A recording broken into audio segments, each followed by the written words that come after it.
Hello my dear students, I hope कि you all are doing well and I hope कि आप इस one shot 1 our series को बहुत ज़्यादा एंजॉय कर रहे होंगे because we are not living a single thing in this particular crash course. 1 घंटे में आपको मैं इस तरीके से चैप्टर पढ़ा रही हूँ कि आपने अगर ज़ीरो से भी अगर ये चैप्टर पढ़ना शुरू किया होगा तो I am taking you to 100% level.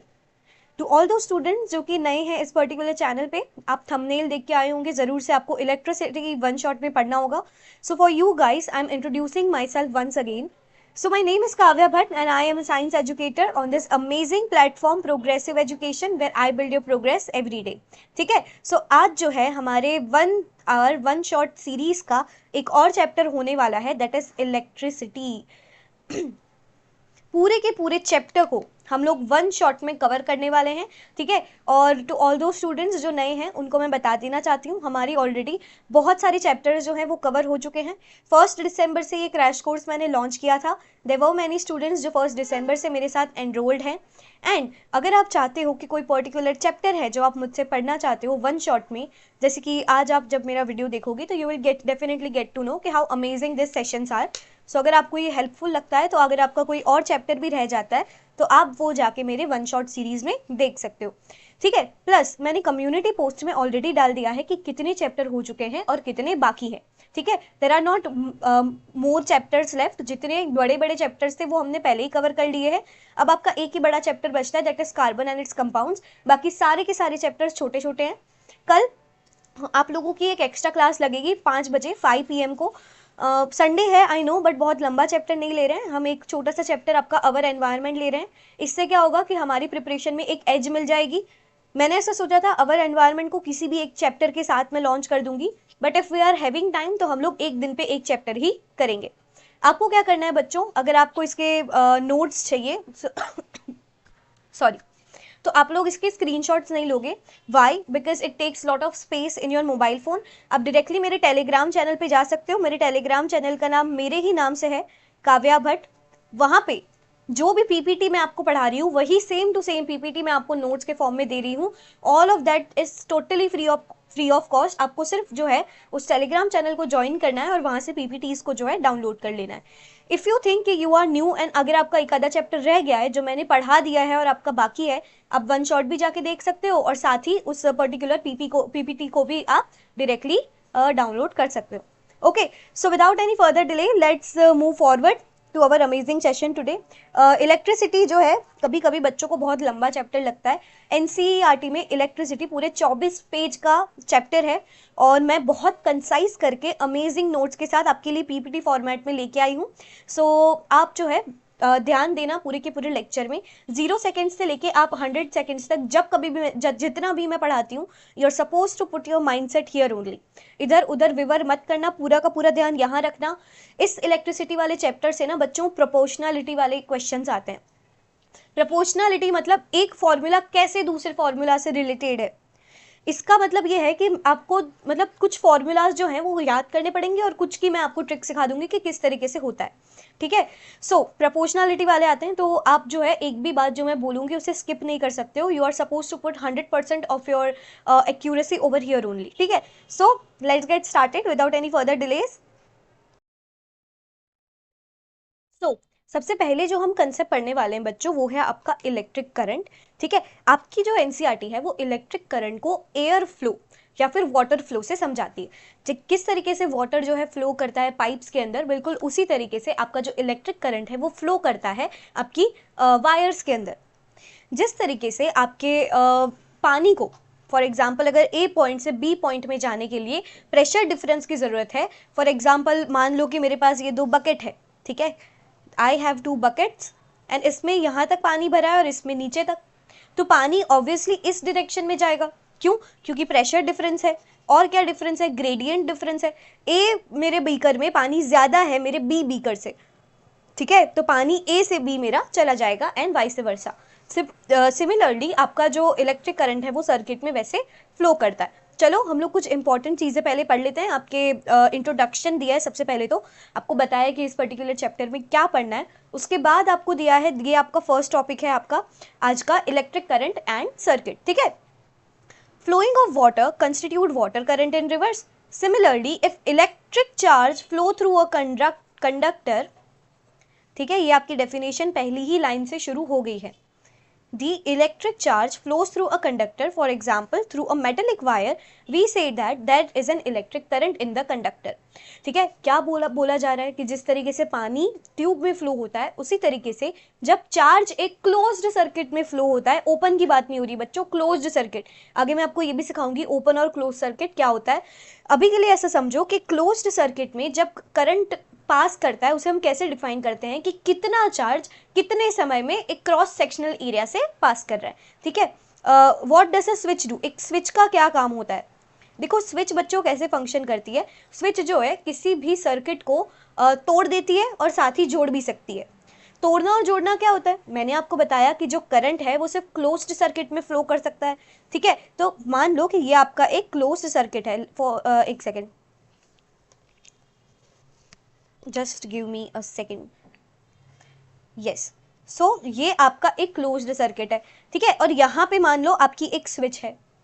अब जब ये स्विच जुड़ी हुई होगी तो ये सर्किट पूरा हो जाएगा, लेकिन फॉर एग्जाम्पल जब मैं स्विच को ऑफ करती हूँ तो क्या होगा कि ये स्विच जो है इस तरीके से गैप बना देगी सर्किट के बीच में। सर्किट जो है आपका वो इनकम्प्लीट हो जाएगा, पूरा नहीं हो पाएगा, जिसकी वजह से उससे चार्ज फ्लो नहीं हो पाएगा, करंट फ्लो नहीं होगा।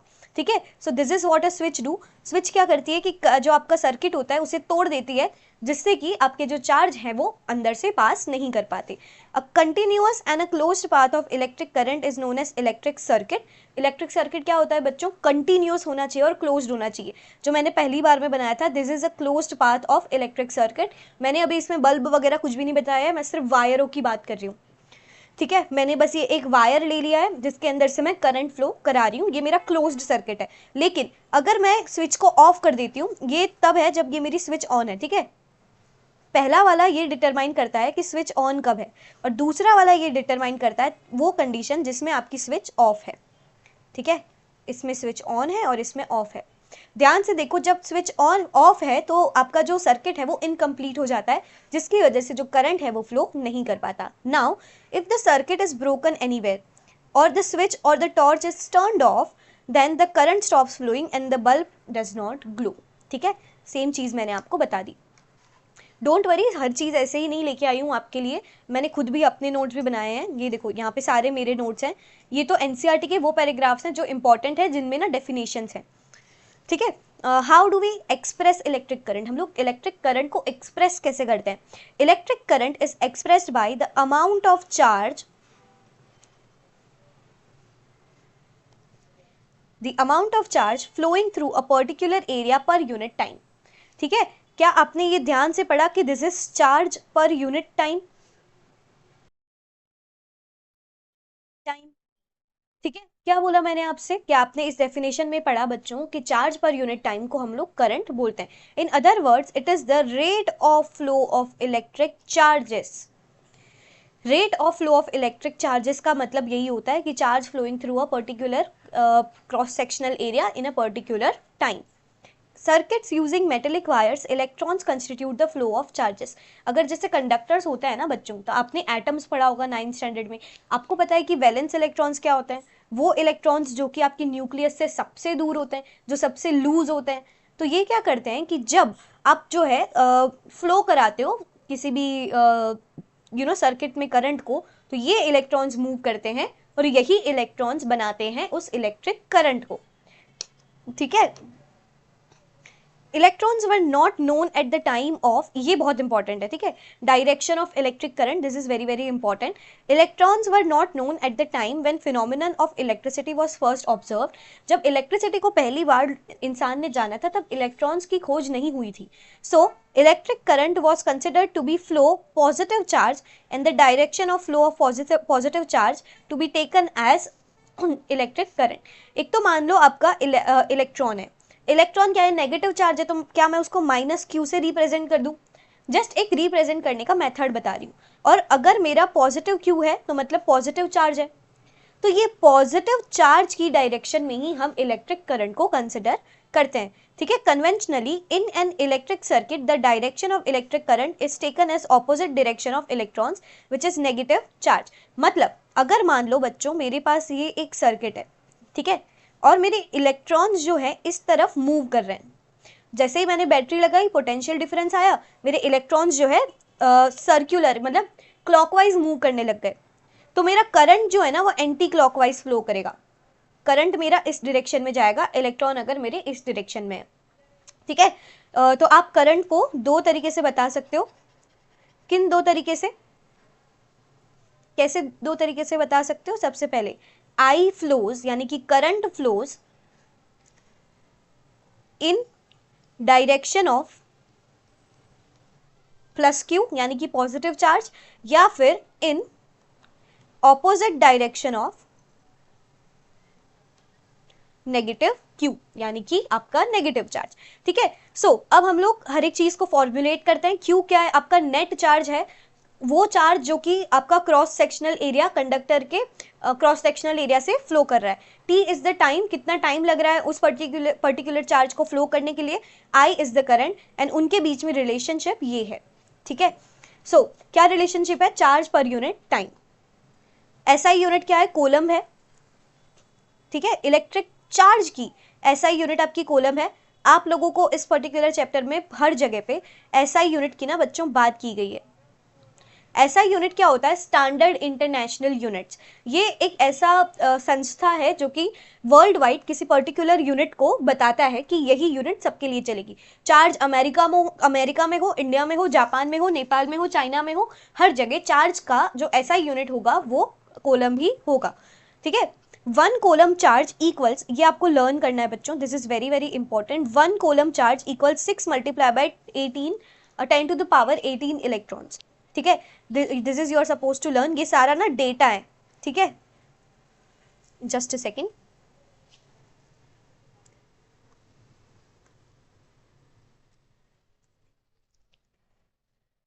ठीक है, ये सारा का सारा लर्निंग डेटा है, लर्निंग डेटा।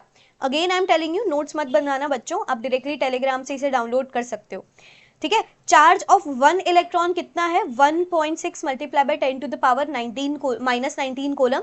ये भी आपको लर्न करना है। आपके एम्पियर, इलेक्ट्रिक करंट का जो एसआई यूनिट है वो एम्पियर है।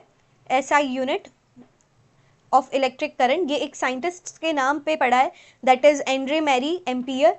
ऑल ऑफ दीज स्लाइड, ये पूरी जो स्लाइड है, this can be asked in MCQ.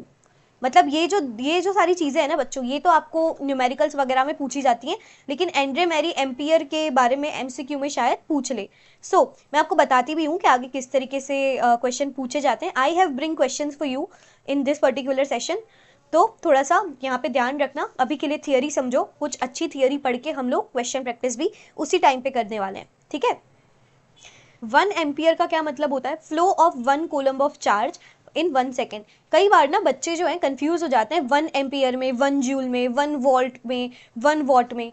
कुछ नहीं होता बच्चों, अगर आपको पता है ना I equals to Q by T है, तो अगर I मुझे 1 चाहिए ना तो Q अपॉन T भी मुझे 1 लाना पड़ेगा, ऐसा समझ के याद रखा करो, ठीक है। अगर मुझे 1 एम्पियर का करंट चाहिए तो मुझे 1 कूलम का मुझे उसमें करंट पास कराना पड़ेगा 1 सेकेंड में, ठीक है।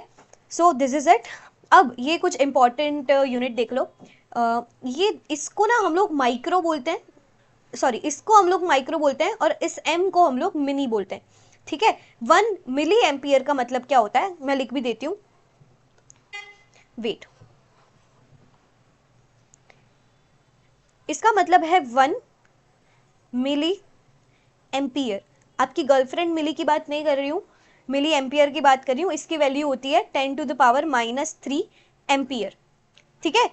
और ये 1 माइक्रो एम्पियर है, 1 माइक्रो एम्पियर, इसकी वैल्यू होती है 10 टू द पावर -6 एम्पियर, ठीक है। एक और देख लो, एक और आप यूनिट कन्वर्जन देख सकते हो, 1 Na।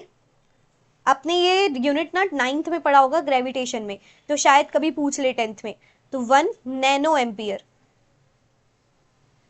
इसकी वैल्यू होती है बच्चों 10 टू द पावर -9। अगर आप लोगों को इस स्लाइड में नहीं दिख रहा है तो मैं पीछे भी लिख दूंगी, कमेंट सेक्शन में बताना मुझे, ठीक है, कि अगर मैं जो लिख के आती हूँ वो स्लाइड आपको दिखती है या अभी मैं और कुछ बड़े अक्षर करके लेके आऊँ। -9 एम्पियर है और ये 10 टू द पावर -6 एम्पियर है, ठीक है। एम मीटर क्या होता है? एक ऐसा डिवाइस जो मेजर करता है करंट इन सर्किट को, ठीक है। एम मीटर हमेशा अच्छा, ये सीरीज पैरेलल के बारे में हम आगे पढ़ेंगे। मैं आपको बताऊंगी कि एमीटर को क्यों हमेशा सीरीज में कनेक्ट किया जाता है और क्यों वोल्ट मीटर को हमेशा पैरेलल में कनेक्ट किया जाता है। अभी के लिए इस पर्टिकुलर सर्किट को देखो बच्चों, मैंने क्या किया है कि वायर के साथ ही मैंने एक एमीटर लगाया है। ये येलो कलर का मेरा बल्ब है, ठीक है। ये के मेरी की है। जब की ऑन होती है तो वो इस तरीके से बन जाती है जिससे सर्किट जो है मेरा ऑन हो जाता है और जो करंट है वो फ्लो करने लग जाता है। एक और चीज इसमें आप क्या देख सकते हो बच्चों, आप इसमें देख सकते हो फ्लो ऑफ करंट। देखो ये पॉजिटिव टू नेगेटिव जाता है, ठीक है। इस तरफ अगर पॉजिटिव चार्ज का फ्लो इस तरफ हो रहा है तो करंट भी मेरा इसी तरफ जाएगा। तो जब मेरा करंट यहां से आ रहा है तो यहां मेरा पॉजिटिव होगा और यहाँ पे मेरा नेगेटिव होगा। This is important. जब आप सर्किट डायग्राम बनाते हो बच्चों तो आपको एमीटर में भी बताना पड़ता है कि पॉजिटिव नेगेटिव टर्मिनल कौन सा है। अब सिर्फ बैटरी में नहीं बनाते, एमीटर में भी बनाते हो। चलो एक क्वेश्चन सीखते हैं। उससे पहले मैं आपको एक और फॉर्मूला बताना चाहती हूँ। एक फॉर्मूला आपने ये पढ़ा बच्चों, I = Q/T, ठीक है। एक और फॉर्मूला होता है बच्चों Q = NE करके। इसमें ये वाला हिस्सा तो आपको अच्छी तरीके से पता है, I = Q/T में कि आपका I करंट होता है, Q आपका चार्ज होता है और ये होता है टाइम सेकेंड्स में। करंट आपका एम्पियर में होता है, चार्ज आपका कूलम में होता है और टाइम आपका सेकेंड्स में होता है, ठीक है। ये Q = NE ये बताता है। Q अगेन आपका चार्ज है, N है आपके नंबर ऑफ इलेक्ट्रॉन्स और E है आपका single electron, charge on single electron. बिल्कुल वही है ये इलेक्ट्रॉन जो आपकी तरह है, ठीक है, सिंगल। E की वैल्यू क्या होती है, 1.6 × 10⁻⁻19 कूलम, जो मैंने आपको बता दी थी आगे। एक तो ये फॉर्मूला हो गया, एक ये फॉर्मूला हो गया। इन दोनों को मिला के एक तीसरा फॉर्मूला डिराइव कर सकते हो आप। वो क्या है, Q की जगह को आप Q की जगह पे आप NE रख दो, = NE/T, बस हो गया। This is important. At the same time, questions are asked from this particular part. So you are supposed to remember this. चलो अब सॉल्व करते हैं एक क्वेश्चन को। करंट आपको दे रखा है बच्चों 0.5 एम्पियर, ठीक है। टाइम दे रखा है 10 minutes. You are suppose to remember this one thing, that time अगर मिनट में दे रखा है, आवर में दे रखा है, तो you are suppose to convert it into seconds, ठीक है। So what you are suppose to do, time conversion के लिए 1 मिनट में 60 सेकेंड्स, तो 10 मिनट्स में आपके होंगे 60 × 10, that is equals to 600 seconds, ठीक है। क्या मैं देखो यहाँ पे नंबर ऑफ इलेक्ट्रॉन्स भी ढूंढने हैं इस पर्टिकुलर क्वेश्चन में। Can you see this? क्या मैं ब्लर जा रही हूँ? नहीं, ओके। सबसे पहले तो आपको I दे रखा है, Q नहीं पता आपको, फिर आपको दे रखा है T। क्या आप ये वाला फॉर्मूला लगा सकते हो बच्चों, जहां पे आप पहले Q को ढूंढ लो NE से, ठीक है, और फिर नंबर ऑफ इलेक्ट्रॉन को ढूंढ लो। एक तो ये वाला फॉर्मूला लगेगा, दूसरा कौन सा फॉर्मूला लगेगा, I = Q/T। इससे आपको Q मिल जाएगा। Q मिलने के बाद आप यहाँ पे पुट करोगे जिससे आपको नंबर ऑफ इलेक्ट्रॉन्स मिल जाएंगे। चलो पुट करके देखते हैं। सबसे पहला फॉर्मूला मेरा कौन सा लगेगा बच्चों, I = Q/T, I = Q/T। I मेरा है 0.5, ठीक है। Q मुझे ढूंढना है, ठीक है। ऐसा करते हैं, कुछ छोटा सा गड़बड़ लोचा कर देते हैं। करंट को ना थोड़ा सा आसान बना देती हूँ जिससे आपकी नंबर ऑफ इलेक्ट्रॉन्स की वैल्यू जल्दी आ जाएगी। आपका ये करंट है ×10⁻19 एम्पियर, ऐसा कुछ तो है, ठीक है। या फिर कर लोगे सॉल्व। अगर मैं डिफिकल्ट क्वेश्चन लेके आ जाऊं थोड़े बहुत, आप कैलकुलेशन खुद से कर लोगे, सो दैट हम आगे के कंसेप्ट्स पे मूव कर सके। आपको क्या करना है, कमेंट सेक्शन में मुझे आंसर जरूर देना है। अगर इस पर्टिकुलर वीडियो पे मुझे कमेंट सेक्शन में नहीं मिला आंसर, तो मैं सच में बता रही हूँ कि मैं सिर्फ थियरी पढ़ा के चली जाया करूंगी, आपको कोई क्वेश्चन प्रैक्टिस नहीं कराऊंगी। मैं आपके लिए जो छोड़ के जाती हूँ, you are suppose to do the homework, ठीक है। Q/T, T मेरा 600 सेकेंड्स था, अरे यार 600 सेकेंड्स था, 0.5 × 600, तो मुझे मिल जाएगा Q, ठीक है। तो ये मेरा आंसर कितना आएगा, ये मेरा आ जाएगा 300 कॉलम्स, देखो ध्यान से, ये एक से ये एक उड़ जाएगा और 6 5 30 और ये एक 0, तो 300 कॉलम मेरा चार्ज आ गया। अब चार्ज आ गया तो Q equals to NE put कर दो। चार्ज आपको ढूंढना है, अच्छा चार्ज आपको मिल गया है, नंबर ऑफ इलेक्ट्रॉन्स ढूंढना है, डिवाइड बाय कर दो इसको यहाँ भेज के। चलो मैम कंजूसी मत करो, नेक्स्ट पेज पे लिख लो। Okay cool. Q equals NE, ठीक है। को आपको चार्ज 300 मिला, equals to N multiply by 1.6 into 10 to the power minus 19 coulomb. Okay, so 300 divide by 1.6 multiply by 10 to the power minus 19 coulomb equals आपको N मिल जाएगा। ठीक है, आप दो चीजें कर सकते हो, एक तो ये कर सकते हो कि 1 divide by 1.6 multiply by 10 to the power minus 19 की वैल्यू को लर्न कर लो। दूसरा आप ये कर सकते हो 300 डिवाइड बाय 1.6 कर लो, क्योंकि ये तो ऊपर जाके क्या बन जाएगा, 10 टू द पावर 19 बन जाएगा। दोनों तरीके से आप सॉल्व कर सकते हो। You are suppose to tell me answer in the comment section. ठीक है, मैं इंतजार करूंगी आपके कमेंट्स का, and I do see every comment, मैं रिप्लाई भी करती हूँ हर एक कमेंट को। तो थोड़ा सा ये मत सोचा करो कि जो है कि इस चैनल पे देखो ज़्यादा लाइक नहीं है, ज़्यादा व्यू नहीं है। एक कारण ये भी है कि ये चैनल नहीं है, नई बनी है अभी अभी। ठीक है, सो पीपल डोंट नो कि इस चैनल पे कितनी अमेजिंग चीज़ें हो रही है। So if you somehow attend this lecture, keep commenting down, ताकि कोई और बच्चा आके भी देखे इस पर्टिकुलर वीडियो को, उसकी भी मदद हो जाए। ठीक है, क्या कारण है इलेक्ट्रिक चार्ज के फ्लो होने का? मैंने आप लोगों को जब से पढ़ाना स्टार्ट किया है, मैंने आपको एक बात बताई बच्चों कि हर एक चीज़ जो है किसी ना किसी कारण से होती है। आपने मेरे साथ लास्ट टाइम पढ़ा था कंट्रोल एंड कोऑर्डिनेशन, आपको पता है मैंने आपको तब ये बताया था, अरे सीधी लाइन नहीं बन रही मुझसे आज, हद है मतलब। ओके सॉरी, मैं कह रही थी कि हर एक चीज़ जो है उसके लिए कारण होता है। हर एक चीज़ आप बेसिकली किसी भी चीज़ के प्रति आप रिएक्ट करते हो, तो ऐसा मैं कहना चाहती हूँ बेसिकली कि हर एक चीज़ के पीछे कारण होता है। सो आपका जो इलेक्ट्रिक चार्ज जो है वो भी फ्लो कर रहा है, उसके पीछे कारण रहेगा। Sorry I got a little frustrated, मैं 3 बार लाइन बनाने की कोशिश कर रही हूँ, मुझसे लाइन नहीं बन रही थी। ठीक है, मैंने पिछले वीडियोस में, मैंने बायोलॉजी के वीडियोस में क्या अमेजिंग डायग्राम बनाया है इस पर्टिकुलर पेन टैब को यूज़ करके। आज मेरा ऐसा हाल है कि पता नहीं क्यों सीधी लाइन नहीं बन रही मुझसे। सारी पूरी के पूरी यार इतनी अमेजिंग पीपीटीज मैंने बनाई है ना इस पेन टैब का यूज़ करके। चलो ma'am focus, let's not get frustrated. Charges do not flow in copper wire by themselves. Copper क्या किसी भी तरीके के वायर में चार्जेस जो है खुद से फ्लो नहीं करते हैं। कोई ऐसी चीज़ होती है जो डिफरेंस क्रिएट करती है। किस चीज़ का डिफरेंस क्रिएट करती है बच्चों? Potential difference. ठीक है, ध्यान से समझो कि ये मेरे पास एक सर्किट है। चलो एक सर्किट बनाते हैं। ये मेरे पास एक सर्किट है, अभी मैंने बल्ब वगैरह कुछ भी नहीं बताया, मैं आपको सिर्फ एक सर्किट के बारे में बता रही हूँ। ठीक है, ये मेरा पॉइंट ए है, ये मेरा पॉइंट बी है। जब इन दोनों के बीच में पोटेंशियल डिफरेंस होगा तभी जो है करंट राइट से लेफ्ट या फिर लेफ्ट से राइट जा पाएगा। क्या बोला मैंने आपको? दो पॉइंट्स के बीच में जब पोटेंशियल डिफरेंस होता है तो वो पोटेंशियल डिफरेंस के कारण करंट आता है। ये एक बहुत मिथ होती है बहुत बड़ी बच्चों को। जब मैं पढ़ती थी तब मुझे भी एक कंफ्यूजन था, मुझे ऐसा लगता था कि करंट फ्लो होने के कारण पोटेंशियल डिफरेंस आता है, बट ऐसा नहीं होता। पोटेंशियल डिफरेंस आने के कारण करंट आता है।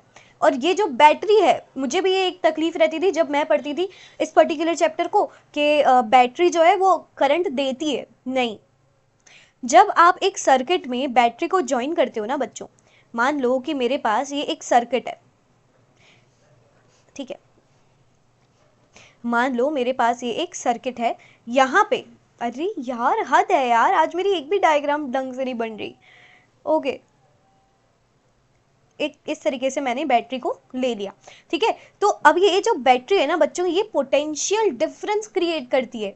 मान लो ये मेरे सर्किट के दो पॉइंट्स है ए एंड बी, तो अब ये बैटरी जो है करंट नहीं देती, ये पोटेंशियल डिफरेंस क्रिएट कराएगी पॉइंट ए और पॉइंट बी के बीच में, जिससे कि पॉइंट ए से पॉइंट बी के बीच में करंट का फ्लो होगा। The electrons move only if there is difference in electric pressure known as electric potential difference along the conductor. This difference of potential may be produced by a battery consisting of more electric cells. Electric cell को आप बच्चों ऐसे represent करते हो, electric cell को आप ना इस तरीके से रिप्रेजेंट करते हो, जबकि जब वो एक बैटरी का काम करता है ना तो वो इस तरीके से बन जाता है, मतलब there are more than one electric cells in a battery. ठीक है, सो ये हो गया आपका। और ये जो लंबी वाली लाइन है ये पॉजिटिव टर्मिनल को शो करती है, और छोटी वाली लाइन जो है आपके नेगेटिव टर्मिनल को शो करती है, और हमेशा करंट जो है पॉजिटिव से नेगेटिव टर्मिनल की तरफ ही मुड़ता है।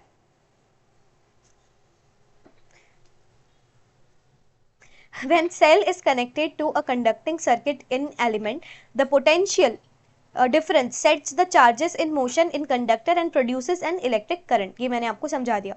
In order to maintain a current in given circuit, the cell has to expand its electric energy stored in it. ठीक है, so electric potential difference between 2 points in an electric circuit carrying current I work done to is equal to work done to move unit charge from one point to another. एक single unit charge को ए point से B point में ले जाने के लिए कितना work done करना पड़ रहा है, दैट इज योर ये पोटेंशियल डिफरेंस। अगेन क्या बोला मैंने, हमने आगे एक सर्किट बनाई थी पॉइंट ए से पॉइंट बी तक, अगर मुझे एक यूनिट चार्ज को ए से बी ले जाने के लिए कितना काम करना पड़ रहा है, कितना वर्क डन करना पड़ रहा है, that is my potential difference. ठीक है, potential difference V equals to work done divide by charge. V equals to W by Q, इसका ऐसा ही यूनिट है, वोल्ट है। अगेन हम लोग किस तरीके से निकालते हैं, वर्क डन का यूनिट ना आपको आगे बताया गया है, दैट इज द रीज़न कि मैं यहाँ पे नहीं लेके आई हूँ, बट फिर भी अगर आप जानना चाहो तो ये देख लो कि जूल्स होता है, वर्क डन का जो यूनिट होता है वो जूल होता है पर कोलम, तो जूल पर कोलम आपका वोल्ट हो जाता है। ठीक है, इसका भी नामकरण जो है एक साइंटिस्ट के द्वारा दिया गया है, दैट इज अलेक्जेंड्रो वोल्ट, जो 1745 से 1827 तक जिए थे, और ये एक इटालियन फिजिसिस्ट थे।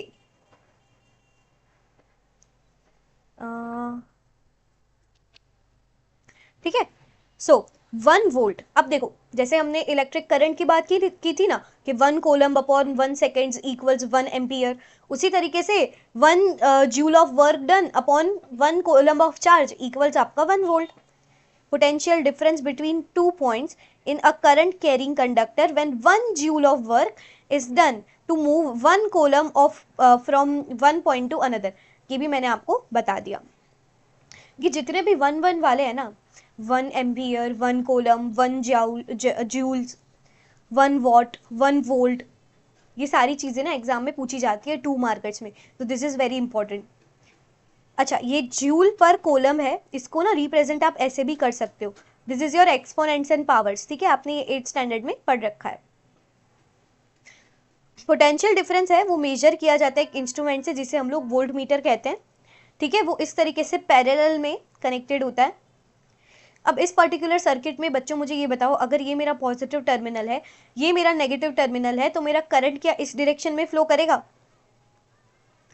ठीक है, सो अब ध्यान से देखो, ये मेरा पॉइंट ए है, ये मेरा पॉइंट बी है।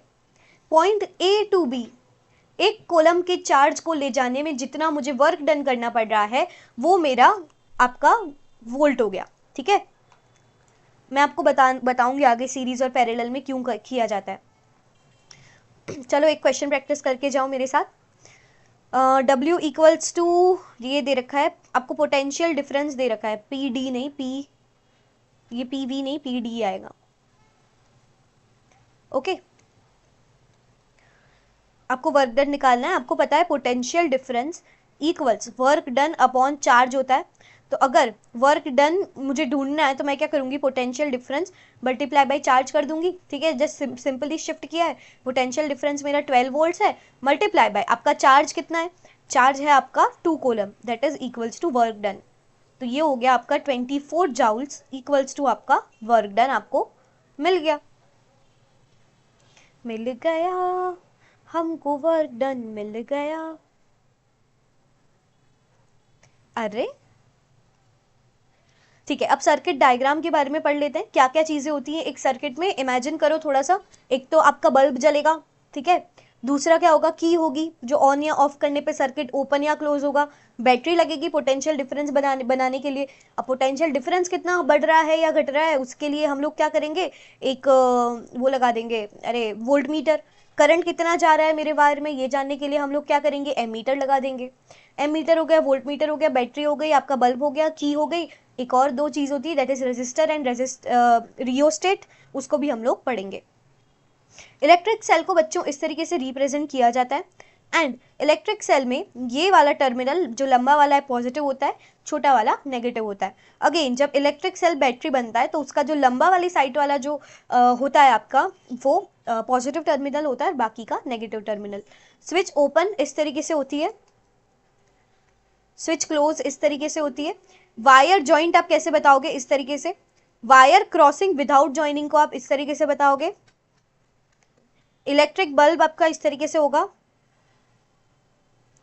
ठीक है। एक और डायग्राम था जो मैंने डेफिनेटली नहीं बनाया है, रीजन वो बहुत कुछ ज़्यादा ही अच्छा था। This is your register. Register क्यों लगाया जाता है, क्या होता है, इसके बारे में आगे बात करते हैं। वेरिएबल रेजिस्टेंस या रियोस्टेट, ऐसा समझ लो ये जो है ये डिटरमाइन करता है कि रेजिस्टेंस आपको अगर बढ़ाना है घटाना है तो वो किस तरीके से होगा, ये इस आप वेरिएबल रेजिस्टेंस से कर सकते हो। एमीटर को इस तरीके से रिप्रेजेंट करते हो, देखो जिस तरीके से मैंने यहाँ पे बताया है ना, positive terminal negative terminal, positive terminal negative terminal, आपको भी बताना पड़ेगा। आपका सर्किट डायग्राम जब आप एग्जाम हॉल में बनाओगे तो वो इनकम्प्लीट माना जाता है तब तक जब तक आप एमीटर और वोल्ट मीटर की भी साइन कन्वेंशन या फिर जो साइन है वो नहीं बताओ। एक सर्किट डायग्राम बना लेते हैं बच्चों, ठीक है। इसमें हम हर चीज को ऐड करेंगे।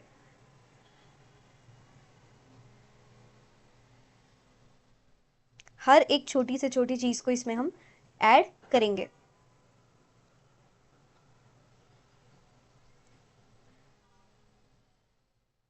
अगर आप इस चैनल पे नए हो तो इस चैनल को सब्सक्राइब करना मत भूलना। यहाँ पे हर दिन कुछ ना कुछ नया आते रहता है जो आपके स्टडीज में हेल्पफुल रह सकता है, ठीक है। ओके, सो ये मेरा वोल्ट मीटर हो गया, ये मेरा एमीटर हो गया। की बनानी रह गई एक छोटी सी,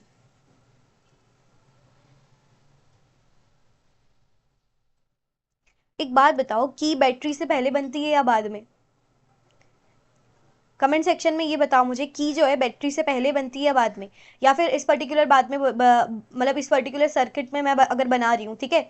सो ये मेरा लेफ्ट साइड है, ये मेरा राइट साइड है, तो की क्या मेरे बैटरी के राइट साइड बन सकती है या फिर की मेरे लेफ्ट बैटरी के लेफ्ट साइड बन सकती है? अगर लेफ्ट साइड बन सकती है तो हाँ या ना, और अगर हाँ है तो क्यों, ना है तो क्यों, ये कमेंट सेक्शन में जरूर से मुझे बता देना, ठीक है। ओके, सो नाउ अब इसमें से करंट फ्लो करवाएं। बैटरी हमने जैसे ही लगाई, की को जैसे ही हमने ऑन किया तो ये क्या हुआ ना, अब मेरा करंट फ्लो करने लग गया। ये मेरा रियोस्टेट है, ये क्या करेगा, मेरे रेजिस्टेंस को डिटरमाइन करेगा अगर मुझे इसे बढ़ाना है या फिर घटाना है तो। ये मेरा बल्ब है, ठीक है। ये मेरा एमीटर है, ध्यान से देखो, करंट पॉजिटिव टर्मिनल से अगर यहाँ पे जा रहा है तो ये अगर यहाँ जा रहा है तो ये पॉजिटिव, नीचे वाला नेगेटिव, इस तरीके से आप लिखते हो, ठीक है। सिमिलरली अगर यहाँ से जा रहा है, यहाँ से अगर पॉजिटिव टू नेगेटिव टर्मिनल जा रहा है तो इसका ये वाला हिस्सा पॉजिटिव, ये वाला हिस्सा नेगेटिव, ठीक है। सो ये मैंने आपको एक सर्किट डायग्राम बनाकर भी दिखा दिया। Now this Ohm's law is very very important, very very very very important.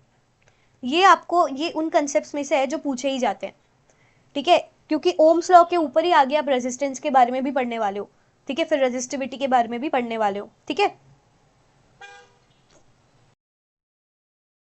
Ohm's law के बारे में सबसे पहली बात जो आप लोग जानोगे वो ये है कि ये रिलेशनशिप बताता है पोटेंशियल डिफरेंस और करंट के बीच में। किस तरीके से कि उन लोगों ने जब एक एक्सपेरिमेंट किया ना बच्चों, पोटेंशियल डिफरेंस को कम या ज्यादा करके, तब उन्हें करंट की वैल्यू भी जो है वो ऐसी मिल रही थी, आउटपुट करंट का ऐसे मिल रहा था कि उनकी जो V/I की जो रेशियो है ना वो कांस्टेंट आ रही थी। अब इसका क्या मतलब हुआ, फॉर एग्जाम्पल अगर पोटेंशियल डिफरेंस की वैल्यू मेरी 2 थी तो करंट मेरा 4 आया, मान लो ऐसा, ठीक है। पोटेंशियल डिफरेंस मैंने 4 कर दिया तो करंट जो था मेरा 8 हो गया। पोटेंशियल डिफरेंस मैंने अब अगेन 2 कर दिया तो करंट मेरा 4 आ गया। पोटेंशियल डिफरेंस मैंने 3 टाइम्स कर दिया, मान लो कि यहाँ पे 8 कर दिया, तो मेरा जो करंट है वो 16 आ रहा था। तो हमेशा आप देखोगे जो रेशियो है वो 1/2 जो है वो कांस्टेंट रह रहा है, यानी कि उनको एक्सपेरिमेंट करके ये पता चला ओम्स लॉ में कि जो V/I का रेशियो है वो कांस्टेंट आ रहा है। कैसे किया उन्होंने एक्सपेरिमेंट, सबसे पहले वो लोग पोटेंशियल डिफरेंस को कम या ज्यादा करते गए, ठीक है। तो ऐसा करने से करंट की जो आउटपुट आ रही थी वो उन्हें एमीटर से पता चल रही थी और वोल्ट मीटर से उन्हें पोटेंशियल डिफरेंस के बारे में पता चल रहा था। एक जर्मन फिजिसिस्ट थे जॉर्ज साइमन, जो यहाँ तक मतलब इतना जिए थे बेसिकली, उन्होंने रिलेशनशिप निकाली थी करंट और पोटेंशियल डिफरेंस में, जो एक मेटेलिक वायर में फ्लो करता है। ठीक है, सो उनको ये पता चला कि जो पोटेंशियल डिफरेंस है ना, वो potential difference across the ends of a metallic wire in an electric circuit is directly proportional to the current flowing it through it। ठीक है, इसका क्या मतलब हुआ मेरा, V is directly proportional to I। जब आप डायरेक्टली प्रोपोर्शनल बताते हो किसी भी चीज को, तो इसका मतलब ये हुआ पोटेंशियल डिफरेंस बढ़ेगा, करंट भी बढ़ेगा। पोटेंशियल डिफरेंस कम हुआ, करंट भी कम हुआ। ठीक है, सो जब उन्होंने ग्राफ को प्लॉट किया था ना, graph of V versus I, तो उन्हें कुछ ऐसा लीनियर ग्राफ मिला था या फिर स्ट्रेट लाइन।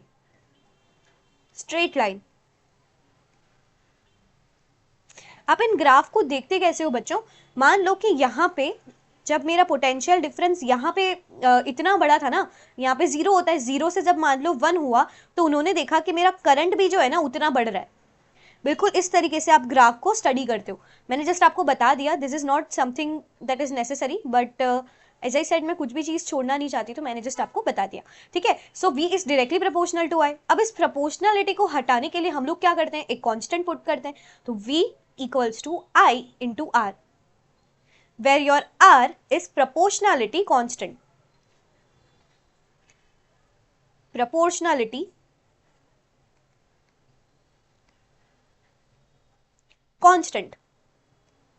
इस पर्टिकुलर ये जो आपने फॉर्मूला डिराइव किया मेरे साथ, इसी को आप लोग बोलते हो बच्चों, क्या बोलते हो, ओम्स लॉ। ठीक है, this is your Ohm's law, और ये बहुत इंपॉर्टेंट है। V is equal to I R बहुत इंपॉर्टेंट है। इसी के साथ ना आपके जो पावर का, फिर आगे दूसरी जो हीट का वगैरह सबका जो है आपका आंसर या फिर अलग अलग फॉर्मूलाज जो है डिराइव होते हैं, तो याद रखना V is equal to I R को। ठीक है, अब R एक ऐसा कॉन्स्टेंट है for a metallic wire at given temperature and it's called resistance. It is the property of conductor to resist the flow of its charges. मैं हर चीज को अंडरलाइन नहीं कर रही, may you get a little confuse. If it is highlighted in yellow lines, then you are supposed to understand this कि ये important है। रेजिस्टेंस की मैंने ना बच्चों यहाँ पे आप लोगों को एक वो दी है, मतलब डेफिनेशन दी है। जब यू नो वायर में करंट फ्लो करता है, तब कितना रेजिस्टेंस या कितनी रुकावट उस करंट को आती है, that is known as resistance of a wire. ये टेम्परेचर पे मतलब डिफाइन करता है। अगर टेम्परेचर ज्यादा होता है तो रेजिस्टेंस ज्यादा होता है, टेम्परेचर कम होता है तो रेजिस्टेंस कम होता है। ठीक है, क्यों ऐसा, क्योंकि टेम्परेचर ज्यादा होने पे ना वायर गर्म जल्दी हो जाता है, उससे रेजिस्टेंस बढ़ जाता है।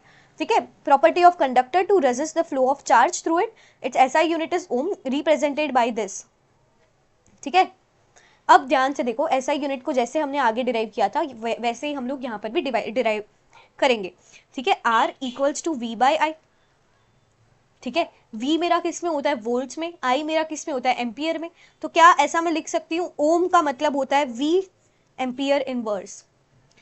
ठीक है, ये इफ इन केस पूछ ले तो ध्यान रखा करो, ये मैंने लिखा भी है, 1 ओम यानी कि 1 वोल्ट डिवाइडेड बाय 1 एम्पियर। ठीक है, इसी चीज को आप वो उसमें लिख सकते हो वर्ड्स में, when 1 volt of potential difference is present and 1 ampere of current is flowing through a circuit, then 1 ohm of resistance is applied. ठीक है, ऐसे टाइप के क्वेश्चन जो है बच्चों पूछे जाते हैं। आपको ऐसा दे दिया होगा किसी भी क्वेश्चन में कि मान लो कि एक पर्टिकुलर वायर है जिसमें 1 ओम का रेजिस्टेंस है और 1 एम्पियर का जो है आपके पास करंट है, तो ये बताओ कि उसमें पोटेंशियल डिफरेंस कितना होगा। अब बच्चा जो है एक तो पूरा डिराइव करने बैठ जाता है, ये पूछा जाता है 1 मार्कर में, directly you are suppose to write कि 1 वोल्ट का पोटेंशियल डिफरेंस है, दैट्स इट। इसमें कोई ऐसे बहुत लॉजिकल चीज तो नहीं है ना ये, this is basic general knowledge, basic science. Okay, ठीक है, ये 3 फॉर्मूलाज जो है आपको लर्न करने, लर्न नहीं भी करोगे ये याद कर लोगे तो बाकी दोनों तो आ ही जाते हैं। ये मैंने इसलिए लिखा है यहाँ पे बच्चों क्योंकि V is equal to I R, इसके अलग अलग ये जो तीनों फॉर्म्स है ना, ये आपके पावर और हीट वाले में यूज होने हैं। इंपॉर्टेंट प्रोपोर्शनैलिटी वो तो मैंने आपको बता ही दिया, V is directly proportional to I, यानी कि अगर पोटेंशियल डिफरेंस बढ़ेगा तो करंट भी बढ़ेगा। ठीक है, और उल्टा भी कह सकते हो कि अगर करंट बढ़ेगा तो पोटेंशियल डिफरेंस भी बढ़ेगा। सिमिलरली यहाँ पे देखो V equals to I R है अगर मेरा, तो अगर पोटेंशियल डिफरेंस बढ़ रहा है तो रेजिस्टेंस भी बढ़ रहा है, ठीक है। तो ये थोड़ा सा प्रोपोर्शनैलिटी देख लीजिएगा आप लोग। किस तरीके से पूछा जाता है ना, अगर मान लो मैं आपको एक क्वेश्चन के माध्यम से समझाने का प्रयास करती हूँ। Look at my Hindi. एक क्वेश्चन देती हूँ बच्चों, मैं आपको, एक वायर है, ठीक है, उसमें लेट मी सी, अगर मैं क्वेश्चन लेके आई हूँ तो वहीं पे सॉल्व करेंगे। यस, आई थिंक मैं क्वेश्चंस लेके आई, yes I have bought this. फिर भी क्योंकि मैंने यहाँ पे लिखवाया है तो मैं एक आधा करा ही देती हूँ आप लोगों को। ध्यान से समझना, एक वायर है मेरे पास, ठीक है, और ये फॉर्मूला ऐसा याद रख लो, बाजू में लिख दिया मैंने ताकि जगह नहीं रुके ज्यादा। फोकस होके पढ़ाई करो, इधर उधर की बातों में ध्यान मत दो। अरे हाँ, क्या पूछा मैंने आपसे क्वेश्चन कि एक वायर है जिसमें इनिशियली पोटेंशियल डिफरेंस मेरा ना 1 वोल्ट था, ठीक है, और करंट मेरा था 1 वोल्ट, 1 एम्पियर सॉरी, ठीक है। और फिर क्या किया मैंने ना, पोटेंशियल डिफरेंस को भी चेंज कर दिया और करंट को भी, तो करंट को भी चेंज होना पड़ेगा, ठीक है। पोटेंशियल डिफरेंस मैंने अगर 2 वोल्ट कर दिया तो ये बताओ कि करंट कितना होगा, I2 कितना होगा। क्या करोगे, आपको पता है आप यूनिटरी मेथड किया करते थे। चलो एक काम करते हैं, इसको आगे कर लेते हैं, जगह नहीं है यहाँ पे, ठीक है। एक दूसरी स्लाइड में इसको मैं करा देती हूँ। मान लो कि एक मैंने वायर लिया जिसका पोटेंशियल पहले मेरा था 1 वोल्ट और मेरा जो करंट की वैल्यू आई वो थी 1 एम्पियर, ठीक है। फिर क्या किया मैंने, पोटेंशियल डिफरेंस को मैंने कर दिया 2 वोल्ट, तो मेरा करंट कितना आएगा ये बताओ। क्या आपको ये याद है कि V is equal to I R किया करते थे। अगर ऐसा मान के चल रहे हैं हम कि रेजिस्टेंस जो है ना वो सेम है, रेजिस्टेंस है वो दोनों ही केस में सेम है, तो क्या उस पर्टिकुलर केस में, मैं फर्स्ट वाले केस की बात अगर मैं करूं तो V1 equals to I1 into are की बात कर सकती हूँ, ठीक है। दूसरे के लिए मैं क्या लिखूंगी, V2 equals to I2 into are. अब मैं जब इन दोनों को डिवाइड करूंगी तो मुझे क्या मिलेगा, मुझे I2 की वैल्यू मिल जाएगी। तो V1 by V2 equals I1 by I2। क्यों बच्चों, क्योंकि ये R R कट हो गया, बिकॉज R दोनों में सेम था। अब ध्यान से देखो, मेरे V1 की वैल्यू क्या है, 1 अपॉन 2 इक्वल्स, यहाँ पे 1 अपॉन कितना, x ले लो, क्रॉस मल्टीप्लाई करना तो आपको आता ही है, ठीक है। ध्यान से देखो, यहाँ पे I की वैल्यू आ जाएगी 2 एम्पियर। ये मैं आपको समझाना चाह रही थी कि प्रोपोर्शनलिटी मैंने आपको क्यों बताई है, ठीक है। चलो एक इंपॉर्टेंट पैराग्राफ है, यहाँ पे ये पढ़ लो। करंट थ्रू अ रेजिस्टेंस, ये बहुत इंपॉर्टेंट पैराग्राफ है, यही चीज जो है प्रोपोर्शनलिटी बताती है, ठीक है। Current through a resistance is inversely proportional to its resistance. ऐसा क्यों बच्चों, V equals to I R है तो I equals to V by R होगा। ध्यान से देखो, यहाँ पे I जो है वो इनवर्सली प्रोपोर्शनल है रेजिस्टेंस के, तो अगर रेजिस्टेंस किसी में बढ़ेगा तो क्या उसका करंट घटेगा। क्या इतनी सी बात समझ आ गई आपको। अगर आपको ये बातें समझ आ रही है जो मैं बोल रही हूँ तो do not forget to hit the like button और अपने दोस्तों को भी ये वीडियो को शेयर करो, ठीक है। सो ये देख लो इनवर्सली प्रोपोर्शनल है। अब ध्यान से सुनना मेरी बात, ठीक है। What I am trying to tell you is कि अगर current is inversely proportional to resistance है, अगर करंट को मैं 4 गुना बढ़ाती हूं तो क्या रेजिस्टेंस मेरा 4 गुना कम हो जाएगा, ठीक है। 4 टाइम्स मेरा रेजिस्टेंस जो है वो कम हो जाएगा, ठीक है। अगर मान लो करंट को मैं 1/2 कर रही हूं, यानी कि हाफ कर रही हूं, तो मेरा जो रेजिस्टेंस है वो ट्वाइस हो जाएगा, यानी करंट के साथ जो मेरा होगा उसका बिल्कुल उल्टा होगा मेरे रेजिस्टेंस के साथ। इसको ऐसे मत लिखो, इसको ऐसे लिख लो। अगर मेरा करंट 4 टाइम्स हो रहा है तो मेरा रेजिस्टेंस 1/4 हो रहा है, ठीक है। अगर बेटर अंडरस्टैंडिंग चाहिए इससे भी ज्यादा तो ऐसे सीखो, करंट को अगर मैंने डबल कर दिया तो रेजिस्टेंस जो है मेरा वो आधा हो जाएगा। करंट को अगर मैंने हाफ कर दिया तो मेरा जो रेजिस्टेंस है वो ट्वाइस हो जाएगा। दिस इज इट, ठीक है। ये बहुत इंपॉर्टेंट प्रोपोर्शनलिटी है। रेजिस्टेंस को जब आप डबल करते हो तो करंट जो है वो हाफ हो जाता है। It in many practical cases it is necessary to increase और decrease the current of electric current in electric circuit. The component used to regulate the current without changing voltage is known as variable resistance. इसी को आप rheostat बोलते हो, वो क्या करता है, कभी कभी क्या होता है कि आपको करंट सर्किट में जब करंट फ्लो करता है ना बच्चों, तो आपको उसको बढ़ाना या घटाना होता है। तो वोल्टेज को चेंज किए बिना आप करंट को कैसे और बढ़ा या घटा सकते हो, वो आप कर सकते हो वेरिएबल रेजिस्टेंस या फिर रियोस्टेट की हेल्प से। अ डिवाइस कॉल्ड रियोस्टेट, ये रहा। Rheostat is often use to change the resistance in the circuit. देखो रेजिस्टेंस बदलता है ना तो करंट बदलता ही है। आपको अगर इसका मैं बेसिक एग्जांपल दूं ना बच्चों, तो वो है रेगुलेटर। आपको पता है आपके घर पे रेगुलेटर होता है। आपको जब बहुत गर्मी लगती है, you put that regulator on 5। जब आपको बहुत ठंड लगती है, you took it to the 1। अब ध्यान से समझो रेगुलेटर में क्या हो रहा है। जब मैं रेगुलेटर को 5 नंबर पे रख रही हूँ ना, तो इसका मतलब उसका रेजिस्टेंस जो है वो मिनिमम है। तो अब करंट मैक्सिमम फ्लो होगा और मेरा जो पंखा है वो जल्दी से चलेगा। जब मुझे रेजिस्टेंस को बढ़ाना है, रेजिस्टेंस को बढ़ाने के लिए मैं क्या करूंगी, रेगुलेटर को 4 3 2 1, मान लो मैंने 1 पे सेट कर दिया। अब अगर रेजिस्टेंस 5 गुना कम हो रहा है तो करंट 5 गुना बढ़ेगा, और अगर रेजिस्टेंस 5 गुना मैंने बढ़ा दिया यानी 5 से 1 लेके आई, तो मेरा करंट जो है 5 गुना कम हो जाएगा। दिस इज द रीजन कि आपका पंखा जो है वो रेगुलेटर से फास्ट या स्लो आप कर सकते हो। ठीक है, okay. Now the current in different is different for different components. हर एक कंपोनेंट के लिए करंट अलग होता है। क्यों अलग होता है? Certain components offer an easy path of flow of electron while others resist the flow.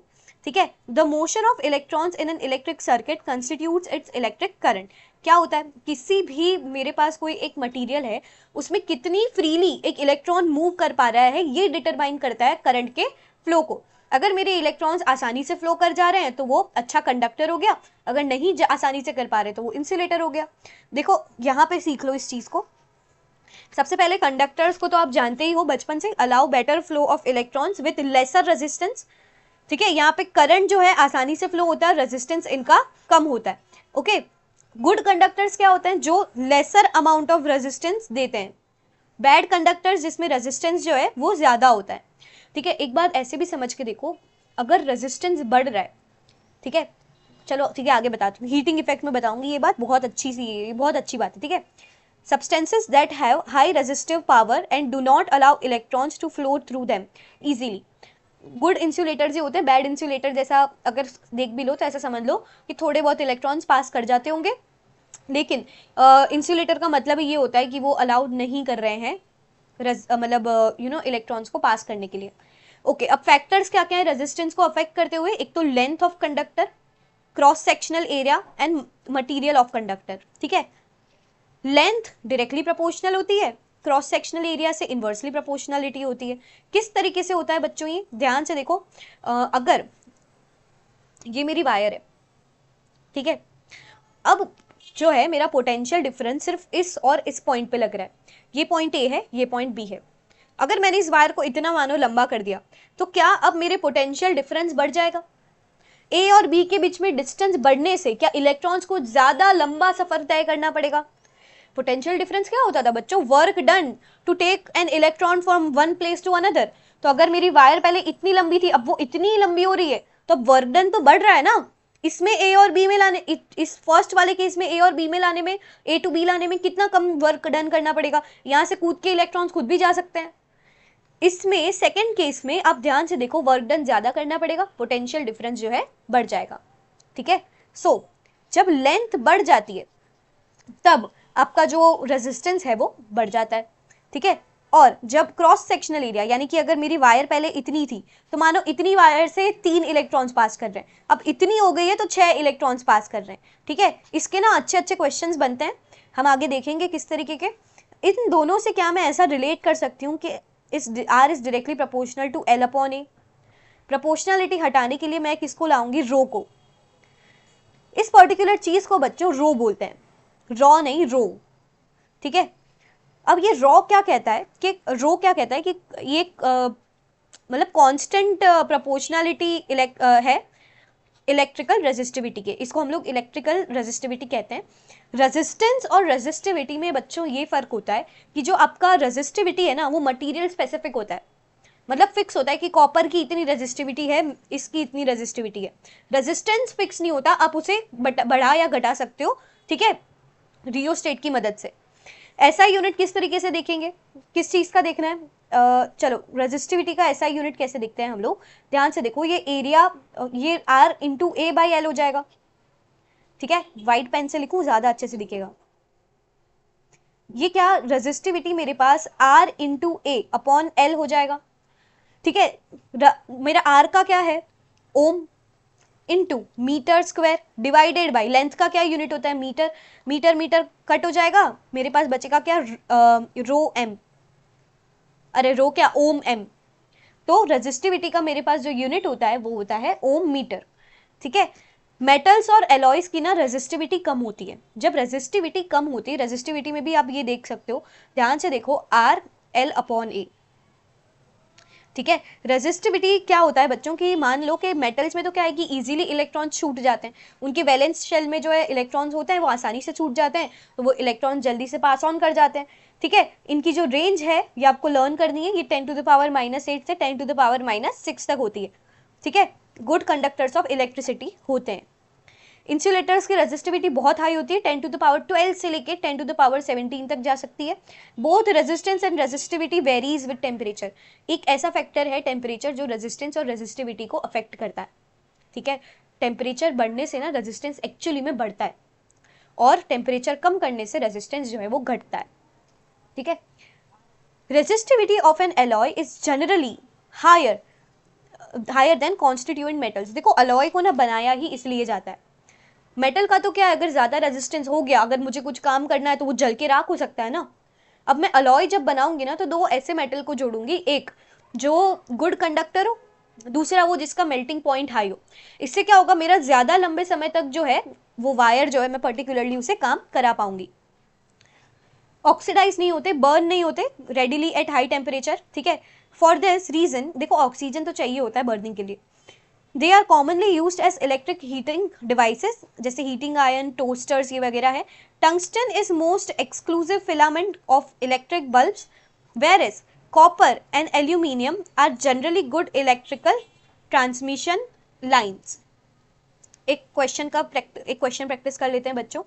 आई पूछा है, वी और आर दिया हुआ है, V equals to I R करोगे डेफिनेटली, ठीक है। तो आई मेरा आ जाएगा वी बाई आर, तो V कितना है 220, इसको 120 कर दो, ये ज्यादा ही हो गया रेजिस्टेंस, ठीक है। और ये मेरा 120 ओम है, तो देखो ये से ये गया, 2 6 12 2 11, तो I इक्वल्स टू आपका 11/6 आ रहा है, तो ये 0 नहीं, ये 1 पॉइंट समथिंग आपका आएगा, ठीक है। 1 पॉइंट, ये देखो नीचे, एक सेकेंड,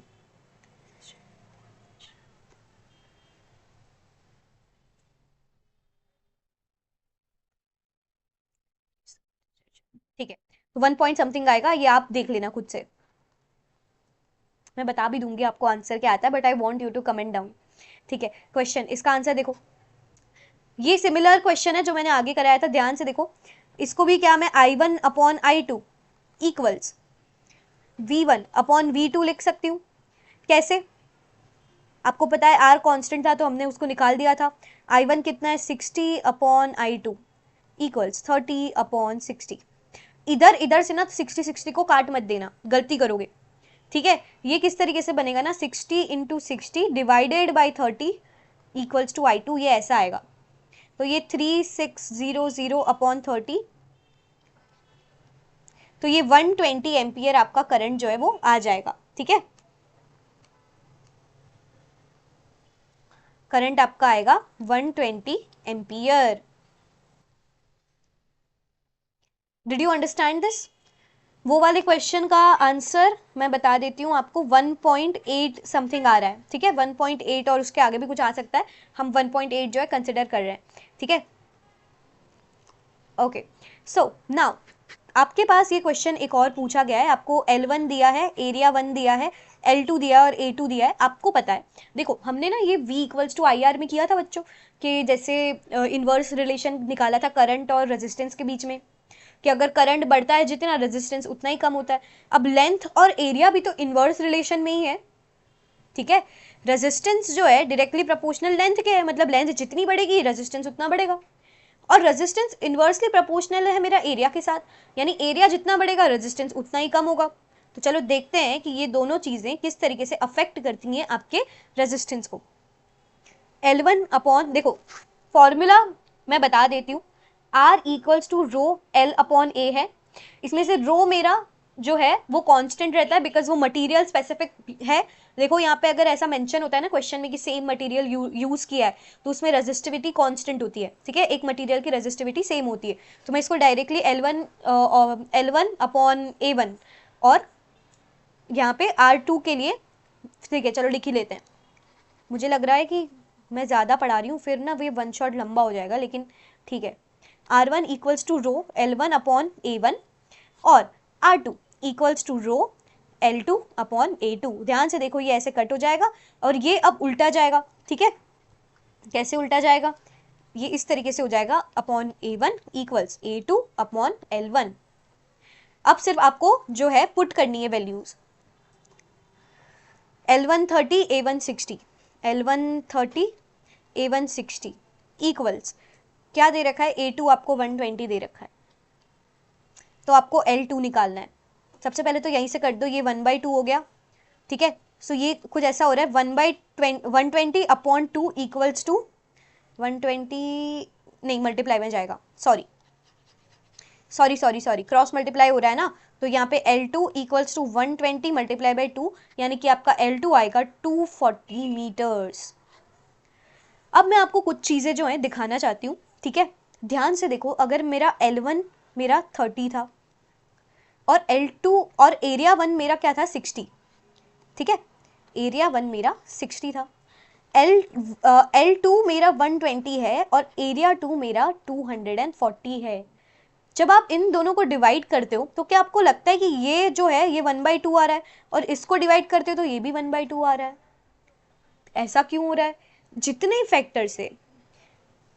फैक्टर से जो लेंथ बढ़ रही है, उतने ही फैक्टर से मेरा एरिया भी बढ़ रहा है।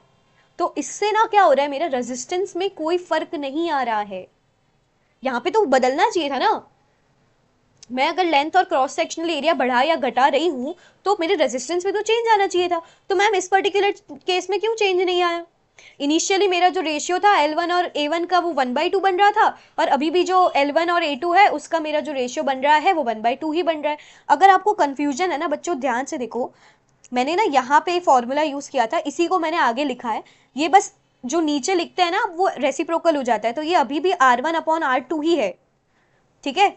अगर मैंने थोड़ी गंदगी थोड़ी सी मैं कम कर दूं आपके लिए, अगर आपको एक और बार आसान तरीके से समझाना मतलब समझा पाऊं जो मैं आपको समझाना चाहती हूं, तो मैं आपको ये बताना चाहती हूँ कि L1 मेरे पास 30 था और A1 मेरे पास 60 था, ठीक है।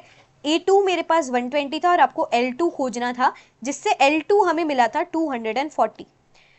अब मैं जब लिख रही हूँ रेशियो के फॉर्म में, कैन यू सी दिस के R1 अपॉन R2 की वैल्यू मुझे क्या मिल रही है? पहले जब L1 अपॉन A1 किया था तभी भी 1/2 थी, अब जब मैं कर रही हूँ वो भी 1/2 है। तो क्या इसका रेशियो मेरे पास 1:1 आ गया? ऐसा इसीलिए हुआ बच्चों, क्योंकि जिस फैक्टर से आप लेंथ को बढ़ा रहे हो उसी फैक्टर से एरिया ऑफ क्रॉस सेक्शन भी बढ़ रहा है। जितने फैक्टर से लेंथ बढ़ाने से रेजिस्टेंस बढ़ रहा है, उतने ही फैक्टर से क्रॉस सेक्शनल एरिया बढ़ाने से आपका रेजिस्टेंस कम हो रहा है। इसलिए जो ओवरऑल चेंज इन रेजिस्टेंस है वो 0 है, ठीक है। चलो रेजिस्टेंस इन सिस्टम्स पढ़ लेते हैं। आपका एक तो है सीरीज कनेक्शन और एक है पैरेलल कनेक्शन। सीरीज कनेक्शन में क्या होता है बच्चों, आप तीनों रेजिस्टेंस को एक के बाद एक सीरीज में लगाते हो। पैरेलल कनेक्शन में तीनों को आप पैरेलल लगाते हो। मैम इतना तो हमें देख के भी पता चल रहा है, यहाँ से पॉजिटिव नेगेटिव पॉजिटिव नेगेटिव, यहाँ पॉजिटिव यहाँ नेगेटिव, पॉजिटिव नेगेटिव एमीटर और वोल्ट मीटर में करना भूल नहीं जाओगे, ठीक है। यहाँ पे पॉजिटिव यहाँ पे नेगेटिव, करंट इस तरीके से फ्लो हो रहा है। ध्यान से देखो, मैं आपको दिखाना चाहती हूँ कि यहाँ से जब करंट आई जा रहा है तो क्या सेम अमाउंट ऑफ करंट तीनों में जा रहा है, और यहाँ से जब करंट आई जा रहा है तो क्या वो I1 I2 और I3 में टूट रहा है? हाँ मैम ये तो हो रहा है, ठीक है। मैं आपको ये बताना चाहती हूँ बच्चों, ये सिखाना चाहती हूँ कि सीरीज में जब हम लोग बात करते हैं ना तो करंट जो है तीनों रेजिस्टेंस में सेम होता है, और पैरेलल में तीनों रेजिस्टेंस में करंट डिफरेंट होता है। और बिल्कुल उसका उल्टा पोटेंशियल डिफरेंस जो है रेजिस्टेंस में जब सीरीज में लगाते हैं तो R1 R2 और R3 का डिफरेंट होता है, और जब पैरेलल में लगाते हैं तो पोटेंशियल डिफरेंस जो है वो सेम होता है, ठीक है। सीरीज की बात करें तो पोटेंशियल डिफरेंस क्योंकि तीनों में अलग है, मुझे इंडिविजुअली तीनों का निकालना पड़ेगा। देखो R1 से कैसे कितना पोटेंशियल डिफरेंस जा रहा है, V1 इक्वल्स I1, ठीक है, I तो तीनों में सेम है तो मैं डायरेक्टली सिर्फ I पुट कर सकती हूँ, I और R1, इतना पोटेंशियल डिफरेंस जा रहा है मेरे फर्स्ट रेजिस्टेंस से जो कि मेरे सीरीज में कनेक्टेड है। यहाँ पे V2 equals to I into R2 और आगे मैं लिखूंगी V3 equals to I into R3। Parallel में बिल्कुल उसका उल्टा, क्योंकि पोटेंशियल डिफरेंस सेम है और करंट जो है वो बदल रहा है। क्या मैंने आपको ये रिलेशन बताई थी, I equals to V by R होता है, सेम चीज हम लोग यहाँ पे यूज करेंगे। यहाँ पे मैं करंट कैसे निकालूंगी, I1 मेरा निकलेगा V अपॉन R1 से, I2 मेरा निकलेगा V अपॉन R2 से और I3 मेरा निकलेगा V अपॉन R3 से। अब मैं जब इक्वेशन को नाम दे दूं, अगर ये मेरा 1, ये मेरा 2, ये मेरा 1, ये मेरा 2, ये मेरा इक्वेशन 3, ये भी मेरा इक्वेशन 3, दोनों साइड कंपेयर करो बच्चों। जब मैं तीनों इक्वेशन को मिलाती हूं तो मुझे यहाँ पे ये मिलता है आपके सीरीज में और पैरेलल में मुझे ये मिलता है। यहाँ पे I इक्वल है, मैंने यहाँ से I को कॉमन निकाला, यहाँ से I को कॉमन निकाला, I कट, R आपको ऐसे मिलेगा। This is resistance in series और this is resistance in parallel. यहाँ पे V कॉमन निकलेगा और V दोनों तरफ से कट हो जाएगा। क्रैश कोर्स के नाम पे मैं आज आपको डेरिवेशन भी सिखा रही हूँ, क्योंकि डेरिवेशन जो है बच्चों को पूछा जा सकता है, ठीक है। तो एफर्ट्स को थोड़ा सा जो है दूसरे बच्चों तक भी पहुंचाया करो ताकि वो लोग भी इसे एंजॉय कर सके। ओके, अब देखो ध्यान से कि आपको R1, R2 एंड R3 दिया है, पोटेंशियल डिफरेंस पूछा और करंट जो है वो 60 एम्पियर दिया है, ठीक है। तो इसका मतलब करंट जो है यहाँ पे सेम है, ऐसा क्वेश्चन में ही दिया होता है बच्चों कई बार कि करंट जो है वो सेम रहेगा आपका पूरे सर्किट में। तो आप पहचान जाते हो कि ये एक सीरीज कनेक्शन है। तो उसका RT टोटल कितना आ जाता था मेरा, R1 plus R2 plus R3, ठीक है। मैं एक टोटल की बात कर रही हूँ, ओके।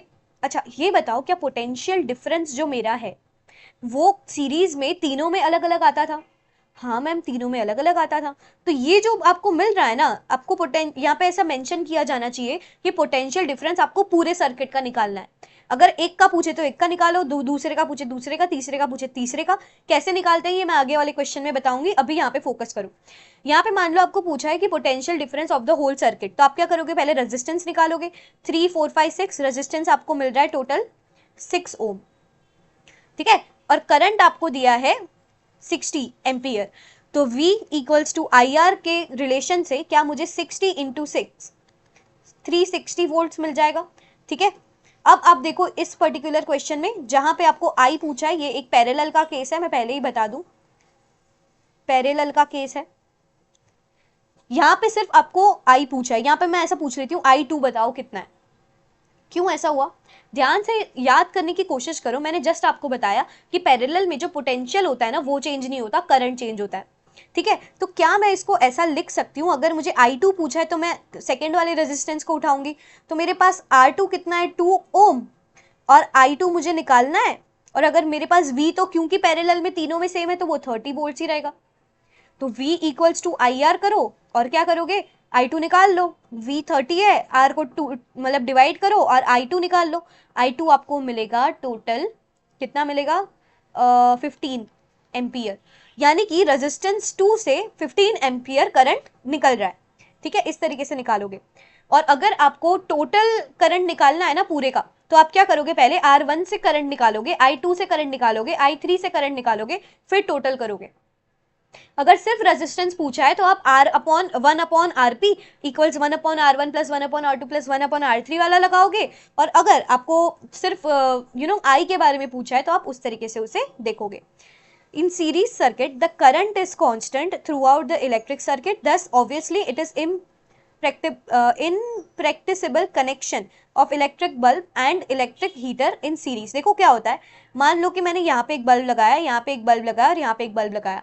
अब किसी तरीके से अगर मेरा ये वाला बल्ब फ्यूज कर गया तो ये दोनों भी अपने आप बंद कर जाएंगे, क्योंकि एक ही रास्ता है करंट के जाने का। और अगर एक रास्ते में रुकावट आ गई, टूटा हुआ बल्ब या फिर फ्यूज्ड बल्ब जो है खुद एक रेजिस्टेंस की तरह काम करता है, तो वो एक रुकावट बनेगा और करंट को आगे खुद से पास ऑन ही नहीं करने देगा, ठीक है। Another major disadvantage of series circuit is when one component fails, the circuit is broken and none other components work. कि मैंने आपको बता दिया। If you have used fairy lights, तो ये सब आपने देखा होगा, और बस उसको डेड बल्ब कहते हैं, रिप्लेस करना पड़ता है उसको, तब तक जो है दूसरे बल्ब आपके काम नहीं करते। अब बस आपकी दो चीजें बाकी है, हीटिंग इफेक्ट बाकी है और पावर वाला बाकी है। सो थोड़ा सा फोकस यहाँ पे दिखा लो। पैरेलल कनेक्शन की बात करूँ ना, तो उसमें जो करंट है वो डिवाइड कर जाता है, पोटेंशियल डिफरेंस जो है वो सेम रहता है। इससे क्या होता है, जब मैंने 3 बल्ब को इस तरीके से मानो लगाया है, तो अगर एक फ्यूज भी हो जाता है ना, तो मेरे पास बाकी दोनों हैं वो वर्किंग रहेंगे। क्यों? क्योंकि इससे I1 जा रहा था, I2 जा रहा था और इससे I3 जा रहा था। अगर I1 चला भी गया तो मेरे पास I2 और I3 जो है वो काम करेंगे। आपके हाउस होल्ड के लिए जनरली जो पैरेलल वाला है उसे यूज किया जाता है। Heating effect of electric current क्या होता है बच्चों, जब बहुत लंबे समय तक कोई चीज ऑन रहती है, करंट जो है फ्लो करता है, तो रेजिस्टेंस तो देता ही है, ठीक है। मटेरियल की प्रॉपर्टी जिसके थ्रू वो करंट को रोकता है उसी को तो हम रेजिस्टेंस कहते हैं। अब जब रेजिस्टेंस बहुत ज्यादा हो जाता है ना, तो एज यू नो कि हीट इज मतलब जो एनर्जी है वो ऑलवेज कंजर्व्ड रहती है, तो आपकी इलेक्ट्रिकल एनर्जी ना वो हीटिंग इफेक्ट देने लगती है, हीट एनर्जी में कन्वर्ट हो जाती है। इसी हीटिंग इफेक्ट को ना हम लोग यूज करते हैं बहुत सारे आयरन में और भी बहुत सारी चीज में, टोस्टर में वगैरह सब में यूज करते हैं। देखो, an electric fan becomes warm if you continuously use it, ठीक है। If circuit is pure resistive then the configuration of resistance only battery, ये सब पढ़ लेना आप खुद से, ये कुछ इतना इंपॉर्टेंट नहीं है। Consider current I flowing in through a resistance R. अब करंट फ्लो कर रहा है आई एक रेजिस्टेंस से जिसका पोटेंशियल डिफरेंस V है, ठीक है। Let T be the time during which the charge Q flows into it. The work done in which the charge Q through the potential difference V is VQ, ठीक है। Therefore the source must supply equal energy VQ in time T. Hence the power inputs of the sources P is equal to VI. ये वाला जो formula है ये derived formula है। इससे मैंने क्या किया है, सिर्फ करंट की फॉर्मूला को पुट कर दिया है जो कि Q अपॉन T होती है। आप इसको भी अगर चाहो तो आगे एनहेंस कर सकते हो। वो कैसे कर सकते हो, Q is equal to NE होता है तो P equals to V NE upon T। बस एक से दूसरा, दूसरे से तीसरा डिराइव होता है।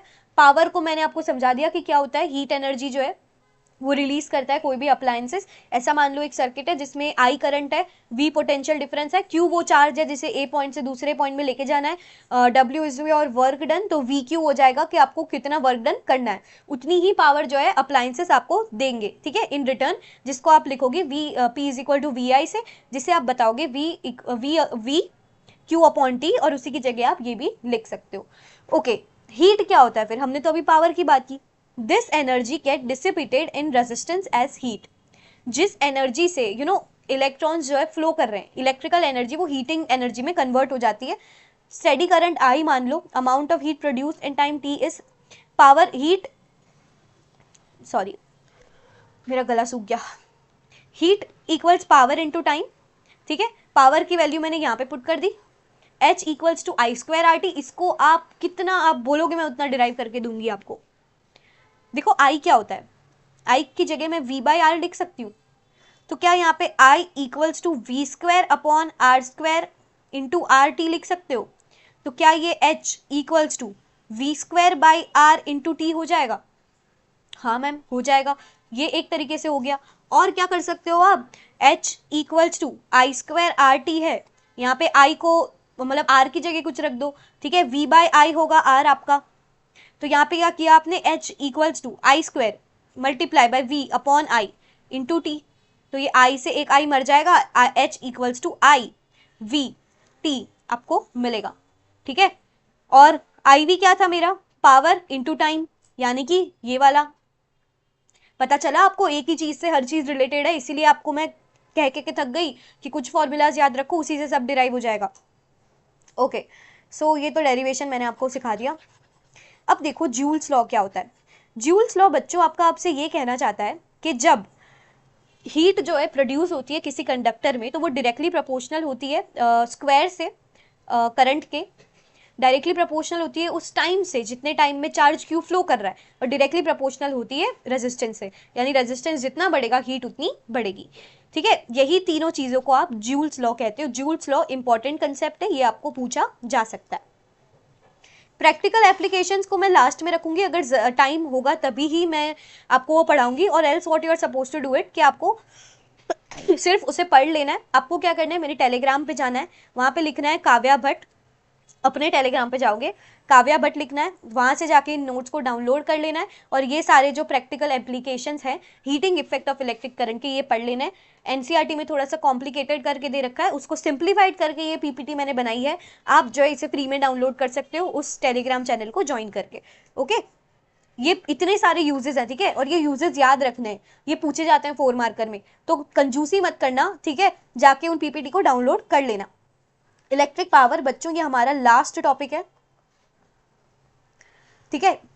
क्या होता है electric power? The rate of doing work is power. किस ताकत से, सॉरी ताकत ही मान लो यार, क्या ही करोगे, कितनी ताकत से वर्क डन हो रहा है ये आप पावर मान लो, ठीक है। This is also known as rate of consumption of energy, कितनी एनर्जी कंज्यूम हो रही है किसी अप्लायंसेस या वायर जो है उसे चलाने के लिए, ठीक है। The rate at which electric energy is dissipated और consume in an electric circuit. ये 3 डेफिनेशन है, 1 2 3, और तीनों ही है, आपको पूछी जा सकती है, आपको डेफिनेशन जो है वो लर्न करनी है। P equals to V I, V को थोड़ा सा हिला दें हम यहाँ से, V equals to I R होता है बच्चों, ये हटा दो, ठीक है, V equals to I R होता है बच्चों, तो क्या मैं P इक्वल्स टू V अच्छा V की जगह तो पुट कर रहे हैं ना, V की जगह में क्या लिखूंगी, I into R into I, ये वाला I, तो P इक्वल्स टू मेरा I स्क्वायर R आ रहा है। चलो अब मैं I को हटा देती हूँ यहाँ से, तो I को कैसे हटाएंगे, P इक्वल्स टू I क्या होता है मेरा V बाई आर, तो क्या मिलेगा V multiply by V by R, तो ये मेरा हो जाएगा V स्क्वायर बाई आर, ये आपको पावर मिल गई। The SI unit of electric power is what, लेकिन वॉट जो है बहुत छोटी यूनिट होती है, ठीक है, सो हम जो है इसे किलो वॉट में हम यूज करते हैं हमारे घर के अप्लायंसेस में। The power consumed by device carries, again 1 what क्या होता है ये बता रहे हैं, ठीक है। हमने अब तक सब कुछ सीख लिया बच्चों, हमने 1 एम्पियर निकालना सीख लिया है, आप बोलो तो मैं 1 जूल निकालना भी सिखा दूं। देखो 1 जूल क्या होता है, 1 जूल क्या होता है मेरा, हीट में पढ़ रहे थे हम, हीट में ये चीज पढ़ी थी हमने, अरे यार, ठीक है, हमने H इक्वल्स टू ये पढ़ा था हमने I स्क्वायर आर टी, तो क्या मैं ऐसा बोल सकती हूँ ये joule equals to I square, यानी कि एम्पियर का स्क्वायर, रेजिस्टेंस का ओम और सेकेंड्स, सब कुछ अगर 1 1 ले लूँ तो 1 जाउल, जाउल क्या होता है मेरे पास, 1 joule equals to 1 A square 1 ohm multiply by 1 second, ठीक है। हर चीज में 1 1 डाल दोगे तो आपको हर किसी भी चीज का 1 मिल जाएगा, यानी कि 1 पावर मिल जाएगा, सॉरी 1 वॉट मिल जाएगा, 1 जूल मिल जाएगा, 1 वोल्ट मिल जाएगा, 1 एम्पियर मिल जाएगा, ये ऐसे ही किया जाता है, ठीक है। 1 वॉट बहुत छोटी जो है होती है यूनिट, तो इसको लिखते कैसे, पहले ये देखो 1 वोल्ट इंटू 1 एम्पियर, तो ये 1 VA हो गया। हम क्या करते हैं उसे किलो वॉट में देखते हैं, इससे क्या होता है कि 1000, 1 किलो का मतलब 1000 वॉट होता है, ठीक है। 60 यानी कि 60 मिनट्स और 60 सेकेंड्स, हम टाइम को सेकेंड्स में ले रहे हैं ना ऐसा यूनिट में, तो 60 आवर्स और 60 मतलब 60 मिनट्स और 60 सेकेंड्स हमने मल्टीप्लाई किया, तो ये हमें ऐसे मिल गया, ठीक है। So this was the last page बच्चों, congratulations to all of those who stayed with me till the whole time, जिन्होंने मुझ पे इतना विश्वास किया एंड आपने पूरा वीडियो देखा। I am very very thankful to all of you for giving me your amazing time, and ज़्यादा से ज़्यादा बच्चों तक आप ज़रूर पहुँचाइएगा इस वीडियो को, ताकि हर कोई सीख सके, ठीक है। And thank you so much for joining me today dear students, and I hope that आप डेफिनेटली मेरे साथ पढ़ के अपने साइंस एग्जामिनेशन में 90+ जो है स्कोर कर ही लो। एंड ट्रस्ट मी, अगर आप मेरी बातों को सुन के समझ के मानते हो तो वो होगा ही, ठीक है, ट्रस्ट मी।